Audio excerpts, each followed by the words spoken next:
So let's talk about Gretchen Felker-Martin, who is doubling down after this disgusting post where this person identifies as a woman. So the transgender man is now thinking they're a woman. Thoughts and prayers, you blank B word. Someone shot Charlie Kirk at a university, and they go on to say, hope the bullet's okay after touching Charlie Kirk. It's just disgusting stuff. And now you're doubling down on that same position. Here's the issue, and I'll say it again. These people can't just respectfully disagree. They have to take it a step further. That if you don't like their ideologies, that if you can't support their positions, well, you're a Nazi, you're a fascist. That is their talking points. It's not working out for them. People are pushing back on this rhetoric, and it's going to get worse if the Democrats don't get control of this. They need to, because, in my personal opinion, I've told my friend in the text message, we talk about politics. They need to separate themselves from these people and get back to talking about policies, get back to things that will help the country move forward.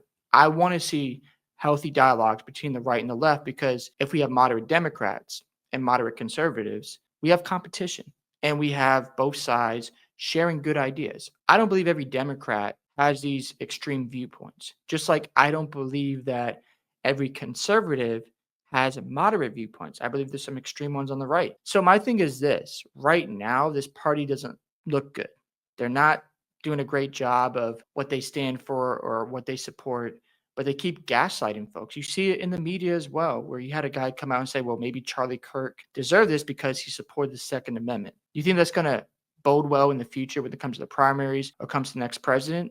It's not going to help them in future elections, because people are going to go, okay, you gaslight us for 4 years, and then you try to act like, oh, we want hope, we want to have good policies, we want to be united, but we just looked at the last 4 years and we're like, no, you don't. You're just trying to win votes and get into power. So again, this person is doubling down and not helping their case to get jobs in the future. Like, I don't want this, right? Regardless of how I feel about their beliefs in transgender, I don't want them to not have a job.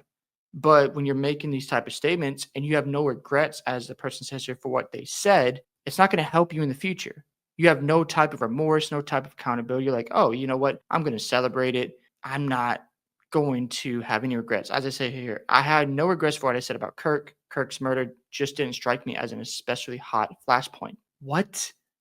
So you're okay with just someone dying that you don't agree with? That's disgusting. This is such a loathsome person. Everyone on the entire internet is talking about how pleasant it is that he got his. No, on Blue Sky, they're talking about that because you didn't want to have dialogue with people on Twitter, because Elon Musk took over the platform. So you went to Blue Sky and just sharing ideas with someone you agree with, instead of just having dialogue with people you don't agree with, because their ideas are winning in culture right now.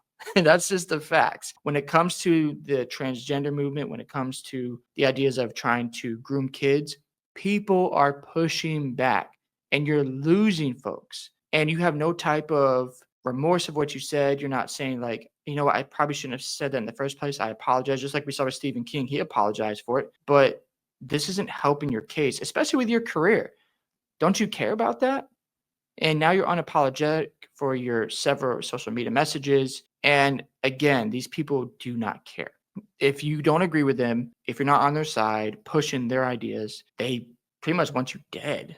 I'm not going to say everybody on the left feel this way, but the extreme radical ones feel this way. And it's sad. And it shouldn't have to be this way when it comes to different ideas. All Charlie Kirk did was go out there in different campuses and engage with people who didn't agree with him. And he gave them a platform to share their ideas. And that's how it should be. You don't have to like the man. You don't have to agree with everything he says, but that's healthy. And this person even called for the slitting of J.K. Rowling's throat and cheered for 9/11. That's disgusting. We shouldn't side with people like this. And I hope this person gets help, really does some soul searching. I really do, because I don't wish any bad on people. I don't. But I understand why folks on the right are really strong about, well, these people should be labeled as terrorists and domestic threats to our democracy. I get it, because when the media is pushing, oh, you're a Nazi, you're a fascist because you support Trump or people on the right, and you don't really talk about the policies and why people support the conservatives. You just continue to gaslight folks on the media, and then people who are huge influencers online are saying the same rhetoric. then somebody's going to believe that and go out and kill somebody. And that's what we saw with Charlie Kirk. And it's very unfortunate. I'd love to hear your thoughts about the transgender Gretchen Martin. Do you agree or disagree with their stance when it comes to Charlie Kirk? Don't forget to like and subscribe to the channel, and I'll catch you guys in the next one.